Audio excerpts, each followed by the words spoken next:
Welcome to the weekly news currents. This is the week of December 9th, 2024, and for today's headlines we have: Fighting reignites in the Syrian civil war. Rebel forces recently captured the city of Aleppo. New Nazca lines discovered in Peru. These geoglyphs were created more than 2,000 years ago. Germantown creates the world's biggest advent calendar. Gegenbach uses its town hall to celebrate the Advent season. Rare wolves lick nectar from plants. Ethiopian wolves are the first carnivorous predator to consume nectar. Destination: the Pyramids of Giza. The Pyramids of Giza were built around 4,500 years ago. This week in history: 69 years ago, Rosa Parks took a stand by keeping her seat. Who am I? News, names, places, and words. Faces and places. Where in the world? Remember when?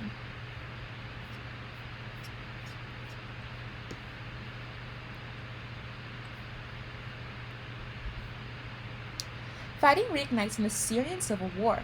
Rebel forces recently captured the city of Aleppo. The recent push by rebel groups in Syria has reignited fighting in the Syrian civil war.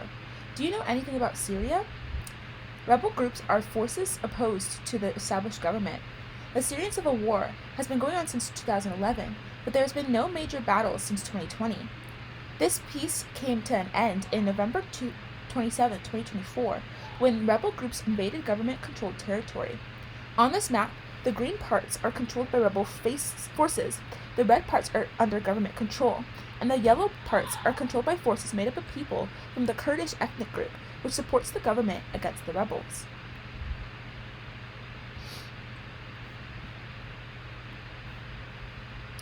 Rebels took the city of Aleppo on November 29th.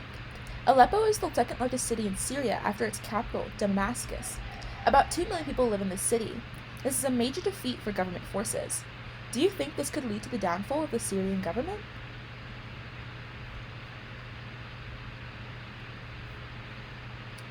Bashar al-Assad has been the leader of Syria since 2000 and has led the country's government and military throughout the Syrian civil war. Many call Assad a dictator and say he uses the police and military to hurt the Syrian people. What is a dictator? A people who rules undemocratically and suppresses people's rights. Assad has promised that government troops will retake Aleppo.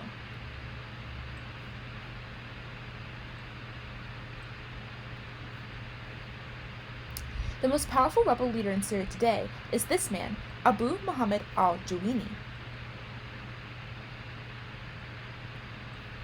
He is the head of the Tahrir al-Sham, a strong rebel force fighting in Syria. He wants to overthrow Assad and establish a more conservative Muslim government in the country. Many countries, including the US, consider him to be a terrorist. A terrorist is a person who uses violence to spread fear in the civilian population. The graphic you see here already shows how complicated the Syrian civil war is.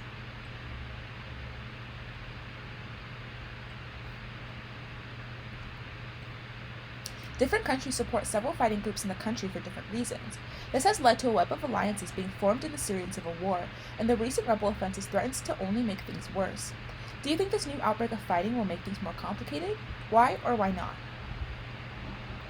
The Syrian civil war has been raging since 2011. The al-Assad family has ruled over Syria for 53 years. Do you think this is too long for one family to be in power?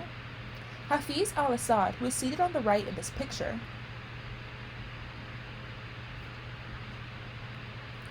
became the president of Syria in 1971 and held this post until he died in 2000.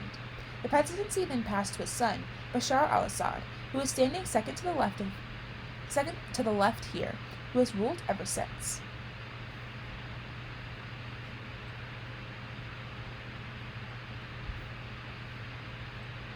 In 2011, protest movements swept through the entire Arab world, with millions calling for their longtime leaders to resign. These movements are collectively known today as Arab Spring. Have you ever heard of Arab Spring? The Arab Spring eventually reached Syria, and many Syrians started protesting against their government.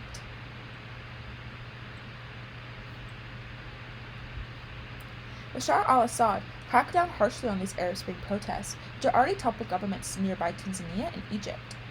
The protesters then fought back against government's forces, and the situation escalated into a civil war.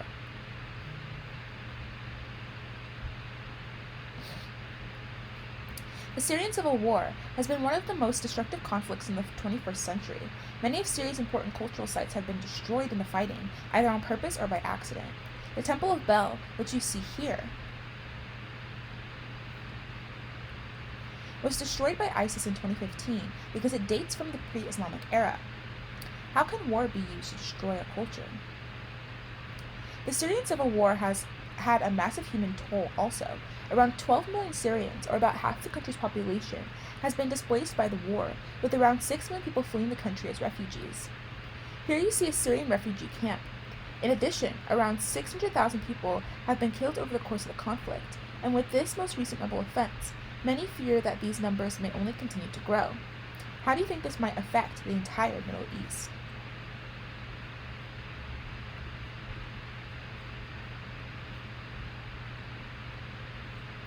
New Nazca lines discovered in Peru. These geoglyphs were created more than 2,000 years ago. The image shown here is one of the Nazca lines. These are massive artworks created thousands of years ago in a South American desert. Large-scale land artworks like these are known as geoglyphs. Experts believe these geoglyphs were created by the Nazca people between 200 BC and 700 AD. How do you think they were made? The Nazca lines are located in a large empty desert in southern Peru.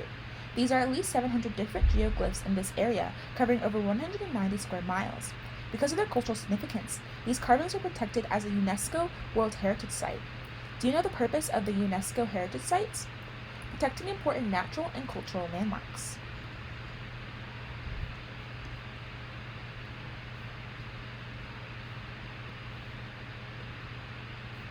Experts say the Nazca lines were made by digging shallow divots into the sand to expose the light-colored soil below. Because they can be hard to see from ground level, these geoglyphs weren't discovered until 1927, and while they have been studied a lot since, no one is quite sure why they were made. Do you have any guesses? Recently, a team of scientists made a huge discovery in the Peruvian desert, uncovering more than 300 previously unknown geoglyphs. Using low-flying drones, the scientists photographed large portions of the desert.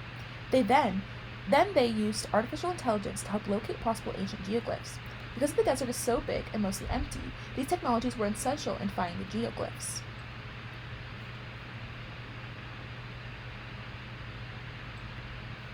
The scientists who made this discovery believe the geoglyphs were placed along trails that led to places of worship. They believe the artworks were some kind of religious ritual. Do you think that's the case? Why or why not? There are other geoglyphs around the world. The Nazca people weren't the only ancient civilization to make geoglyphs. Here, you can see one of the famous examples of this kind of art, the Uffington White Horse. This geoglyph is made in deep trenches filled with crushed white chalk. Geoglyphs like this one are known as hill figures. The Uffington Horse, along with many other hill figures, is located in the United Kingdom. Experts believe this figure was created more than 30,000 years ago by ancient people living in England. Though it's called a horse, the figure's actual identity has long been debated, with some experts believing it's a dog or a saber-toothed cat. What do you think it is? During World War II, the carving was covered over with tarps to prevent German bombers from using it to navigate.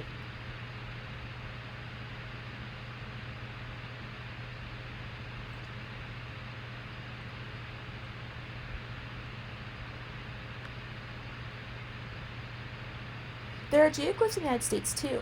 Here you see one of the Blythe geoglyphs, which are located in Blythe, California in the Colorado Desert.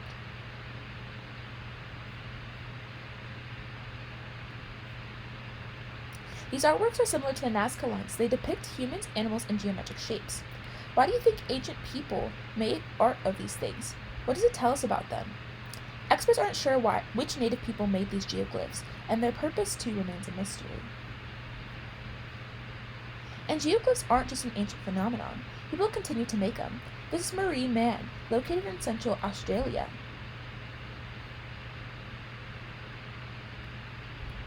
It shows an Aboriginal man using a boomerang to hunt. This geoglyph is massive, with a perimeter around 17 miles. While it was created in 1998, no one knows who made it or why, although a mysterious press release was sent to the media after the carving was discovered, which was likely written by its creator. Why do you think this geoglyph was created?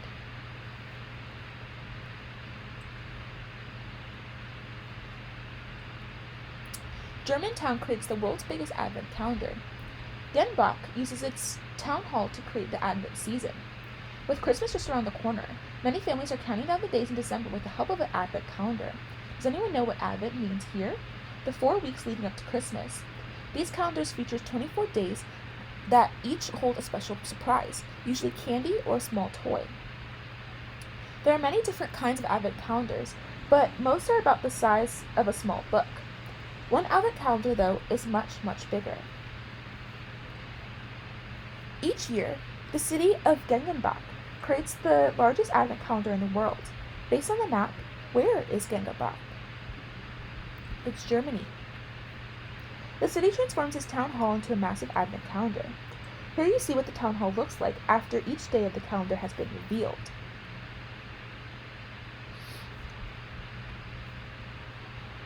Typically, Advent calendars have 24 days, one for each day in December leading up to Christmas.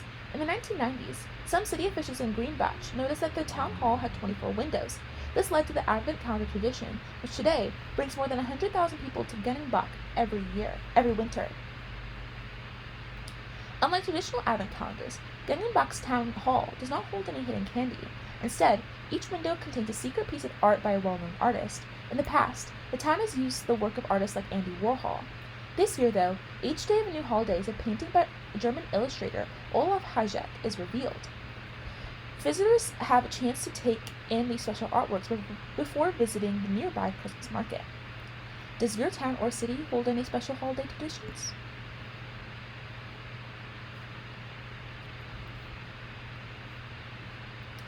Advent calendars started in Germany and have grown in popularity in recent decades. The word Advent comes from a Latin word that means arrival. Today, people of all backgrounds use Advent calendars to count down the days to Christmas, but the tradition started with Christians. Here you see a traditional Advent wreath.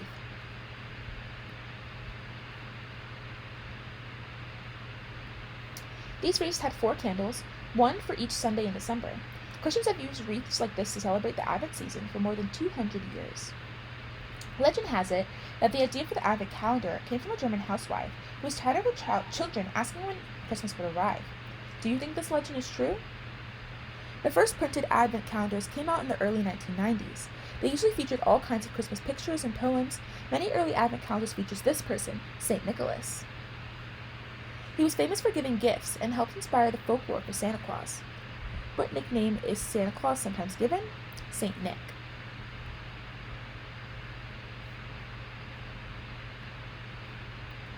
Advent calendars became more popular in the 1920s. Soon doors were added that hid secret pictures and poems, and by the 1930s, these calendars were in high demand in Germany. Here you can see an example of a printed Advent calendar. How is this different from the Advent calendars of today?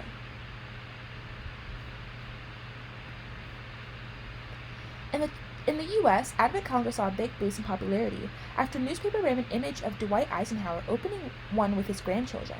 Who was Dwight Eisenhower? He was the 34th President of the United States. It was around this time that Advent calendars began to feature hidden candy like chocolates. Today, some calendars come in many different forms. Some hold makeup or tea, while others contain cat toys or baseball cards. Why do you think these calendars are still so popular?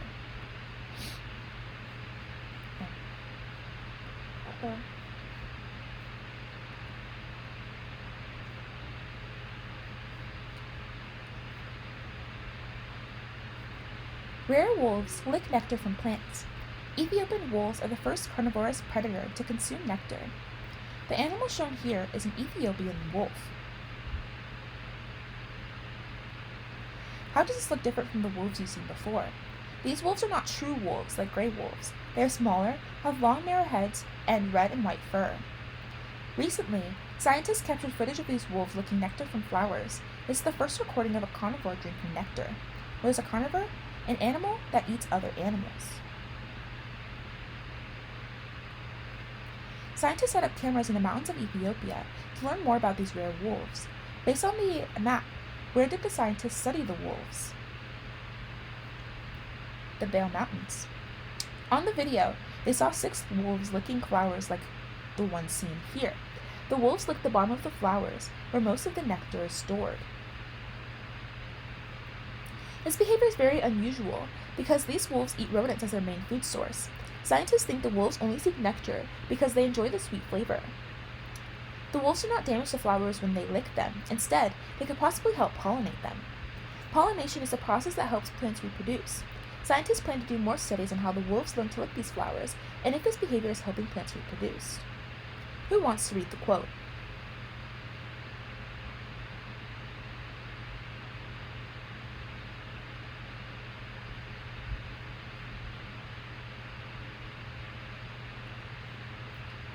Ethiopian wolves are the rarest species of wild dog. Ethiopian wolves are closely related to jackals. What are some similarities between the animals shown here?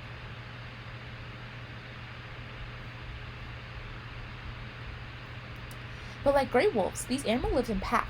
A pack is a family unit that defends the same territory. They also help raise each other's youngs. Mother wolves often give birth in dens, often located under boulders. When their pups are born, they are helpless. Wolf pups are toothless and cannot see. Because of this, the pups stay in the den for over a month.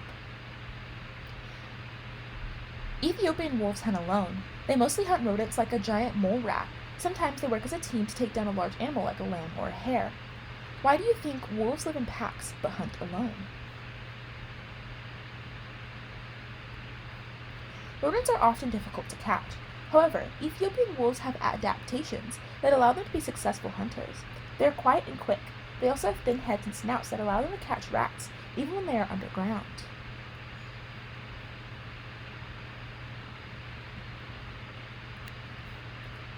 Ethiopian wolves are the world's rarest wild canid. Canids are animals that belong to the Candae, or dog family. There are only around 500 individual Ethiopian wolves on Earth. This is because farming development is destroying mountainous areas where they live. This has forced them to higher altitudes, where there are fewer rodents to hunt. What are some ways wolves would need to adapt to higher altitudes?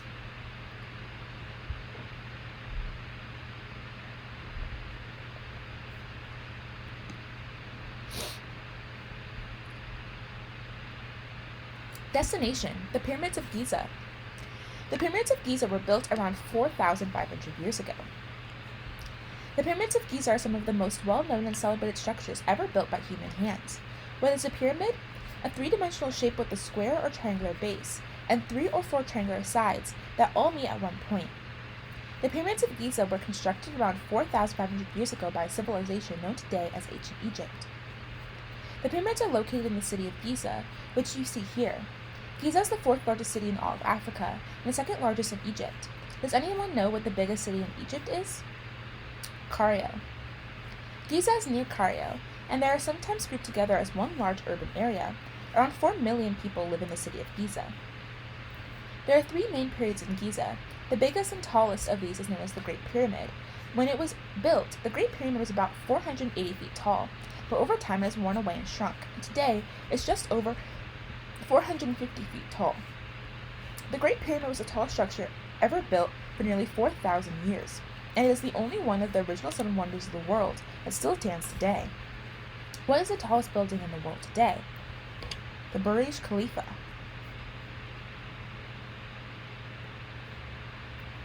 In addition to these 3 pyramids, the site is also famous for the structure you see here. Does anyone know what this work is called? The Sphinx, or the Great Sphinx. A sphinx is a mythological creature that has a lion's body and a human's face. The sculpture was built around the year 2500 BCE, and is still one of the most recognizable works of art ever made.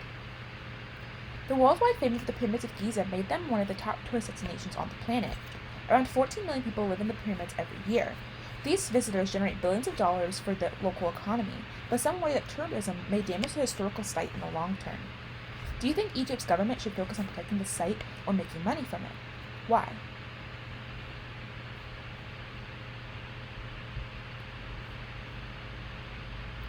Archaeologists still don't fully know how the pyramids were built. The pyramids were built as tombs for pharaohs. A pharaoh was a ruler in ancient Egypt. Can you name any famous pharaohs? The sculpture here depicts the pharaoh Khufu.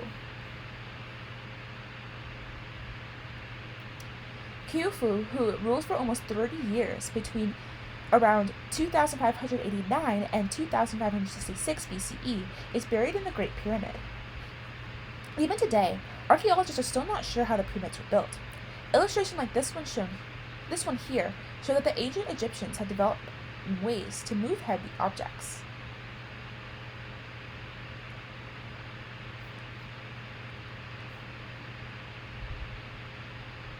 Some think that the stones that made up the pyramids were transported on sleds dragged by teams of people, as shown here. Today, most experts agree that Egyptian construction workers likely used sleds to drag the stones up temporary ramps built near the pyramids. Others think that simple machines like levers were also used, and some even believe that they floated the stones on water to raise them up. What explanation do you think is most likely? After the fall of ancient Egypt around the year 30 BCE, the pyramids and the Sphinx were largely left alone for nearly 2,000 years. In time, the body of the Sphinx and the bases of the pyramids were covered in sand. In the 1800s, however, European archaeologists started to excavate or dig out these monuments, eventually revealing them in their entirety. Do you think this was a good thing to do? Why or why not?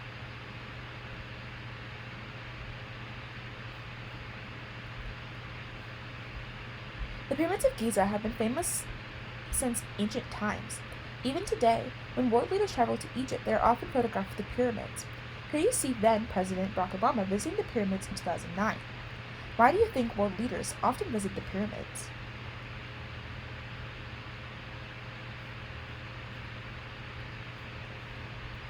The pyramids and the Sphinx stand on the Giza Plateau, a sandy plain that borders the bustling modern city of Giza. This creates interesting and contrasting images like this one here.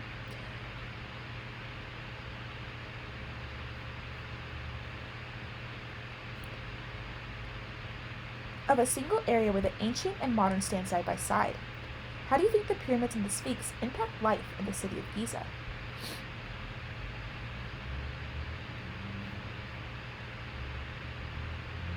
This week in history. 69 years ago, Rosa Parks took a stand by keeping her seat. On December 1st, 1955, in Montgomery, Alabama, a woman named Rosa Parks did something that changed the United States forever. It seemed like a small gesture at the time. What did she do? She refused to give up her seat on the bus, but her refusal became a critical moment in the modern civil rights movement in the U.S. What was the civil rights movement? The long struggle for equal rights for Black people.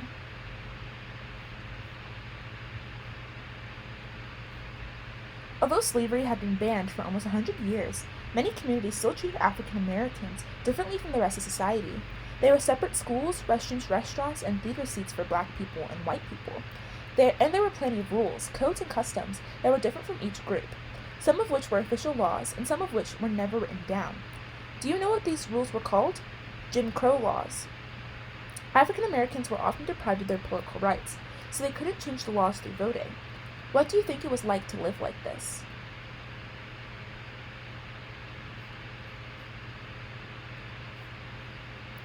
In Montgomery, white people sat in the front rows of city buses, and Black people were expected to sit in the back rows. Those sitting in the middle had to get out of their seats and stand in the back if white people wanted to sit in their row. Can you believe this policy was in place just 7 decades ago?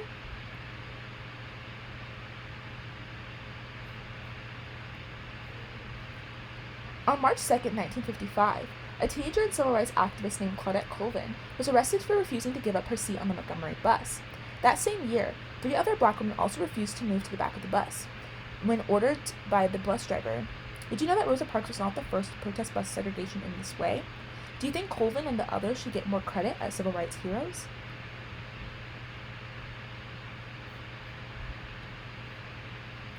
On December 1st, 1955, the driver of the Cleveland Avenue bus told 4 African Americans to move to the back of the bus. 3 of them moved, but Rosa Parks stayed in her seat. Like the other 5 women arrested that year, Parks was sick of racial discrimination and didn't want to have to stand up because of the color of her skin. What more, Miss Parks belonged to a group called the National Association for the Advancement of Colored People, or NAACP. She knew it was time to stand up for her rights. Can someone read the quote shown here? What does it mean to you?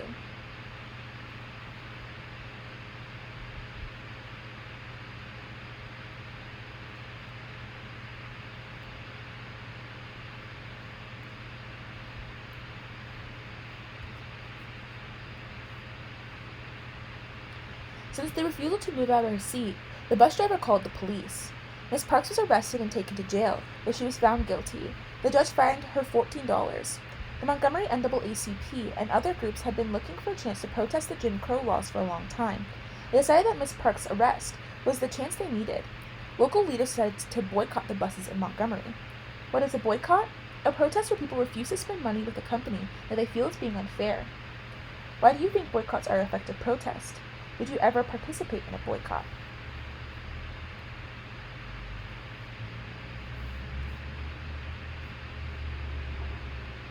The Montgomery bus boycott started in December of 1955. Black people walked to work in organized carpools instead of taking the bus. Some black cab drivers charged only 10 cents, which is the cost of a bus trip. Over the next few months, the bus companies lost a lot of money, and the protests became all over the news in the U.S. The leader also gained a lot of attention. Who was the public leader for the boycott, shown to the left of Miss Parks in this picture? That would be Martin Luther King Jr. This was a peaceful protest, but it was not always met with the same spirit. Some boycotters were attacked as they walked to work. Bombs were thrown at the houses and churches of local bus boycott leaders. When Dr. King took part in the carpool effect, officers pulled him over and arrested him, supposedly for speeding, but really in an attempt to intimidate him into dropping the protest. Why were some people in Montgomery so threatened by the boycott?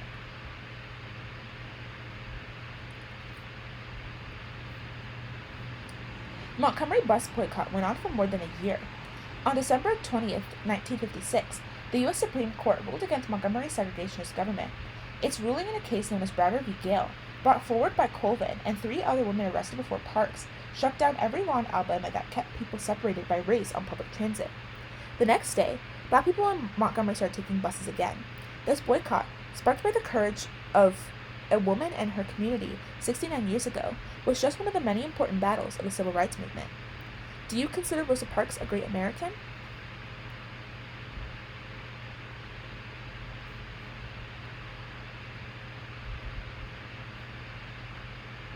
Who am I? I am a former lobbyist and banker. My main claim to fame, however, is that my father is the current president of the United States. Born 54 years ago in Delaware, I entered the business world after graduation from Yale Law School. Since then, I've been involved in several scandals. In 2024, I was convicted of 3 felony gun charges. On December 1st, 2024, President Biden issued me a full pardon. This pardon frees me of all consequences of my convictions. The president previously said he wouldn't pardon me. The pardon received criticism from members of Congress on both sides of the aisle. Who am I? This is Hunter Biden.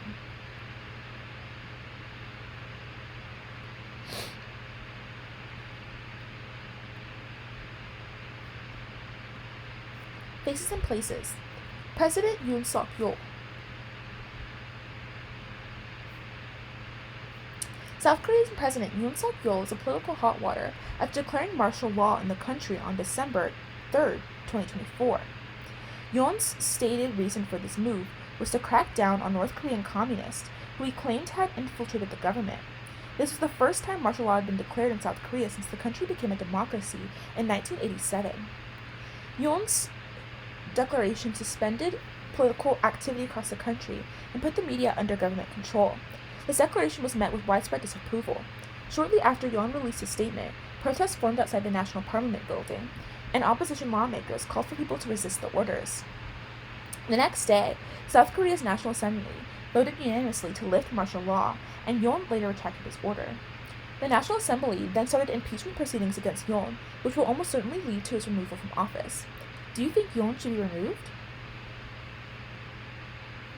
Prime Minister Michael Barnier. Michael Barnier, the Prime Minister of France, lost a no-confidence vote in the French legislature on December 4, 2024. This makes him the first French Prime Minister to lose a parliamentary no-confidence vote since 1962 and virtually guarantees that he will resign. Barnier is a high-profile conservative politician in France who previously ran for president in 2022. He was elected as Prime Minister by French President Emmanuel Macron after the 2024 legislative elections, which saw gains from far-left and far-right parties. Centrist and right-wing politicians largely supported Barnier, but left-wing legislators, whose alliance won a narrow victory, though not a majority in the legislative elections, opposed him from the start. But Barnier invoked a measure in the French constitution that allows him to submit legislation without a parliamentary vote. Several parties came together to spark a no-confidence vote. Macron will likely struggle to choose a replacement who can overcome the country's divided legislature. Should France have new legislation elections? New York. On December 4th, 2024, United Healthcare CEO Brian Thompson was shot and killed on the streets of New York City. The shooting occurred just before 7 a.m., as Thompson was on his way to his annual investors conference. Video of the incident showed a hooded man shooting Thompson in the back before eventually fleeing the scene. Police believe that it was an organized targeted attack. Bullet casings found at the scene had the words "deny, defend, and depose" written on them, which investigators believe could be a reference to how private insurance companies avoid paying out patient claims. The suspect in the shooting has yet to be identified or captured. New York law enforcement is currently engaged in a manhunt to find the shooter, using surveillance footage to track down his whereabouts. Did you hear about this shooting when it happened? Angola. U.S. President Joe Biden traveled to Angola on December 2nd, 2024, to meet with leaders in the southern Western African nation. The main purpose of Biden's trip was to discuss trades between U.S. and Angola and to rally support for a proposed infrastructure project in the country.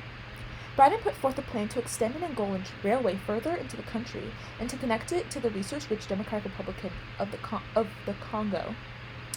Biden hopes that this will provide a steady source of rare earth minerals for the United States, and many believe he's also trying to counter China, which has long partnered with African nations for resource extraction schemes. Biden also visited Angola's National Museum of Slavery, where he referred to slavery as America's original sin, and talked at length about his wish for the United States and Angola to have a strong partnership going forward. Do you think this trip will be significant for the U.S. and Angola?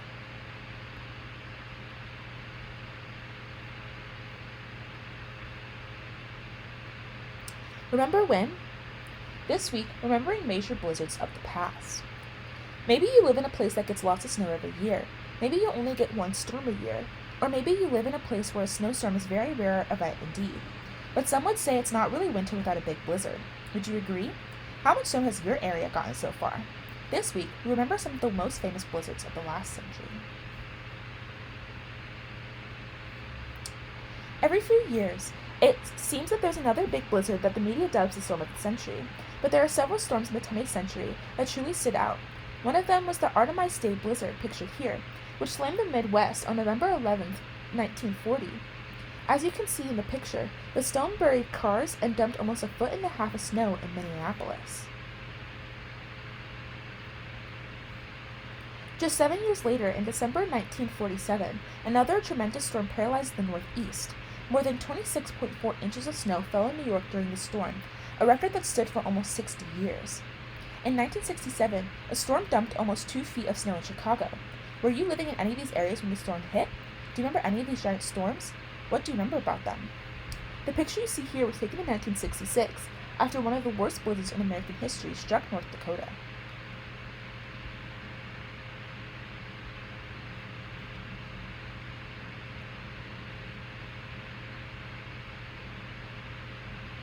Of course, blizzards are a major inconvenience, bringing traffic to a standstill and downing power lines. In some cases, they've even been deadly.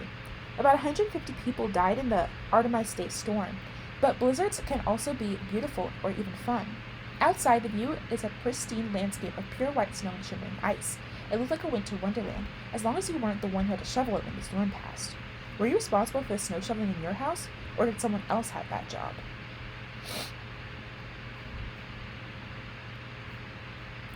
The snow may have raged outside, but inside you can make a pot of hot chocolate and some cookies and maybe sit in front of a roasting fire.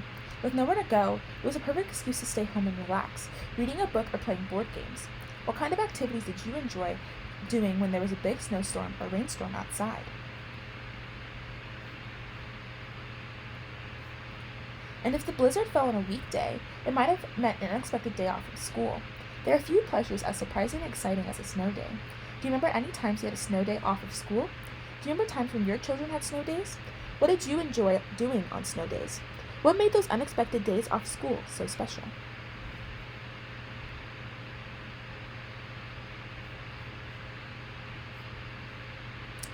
The snow also meant a fresh coating of snow outside for sledding and cross-country skiing, and of course, there was lots of clean new snow for building a snowman or creating a snow fort. What was your favorite thing to do in the winter? Did you enjoy participating in any winter sports? What are some of your other favorite winter activities? What other memories does this picture bring up for you?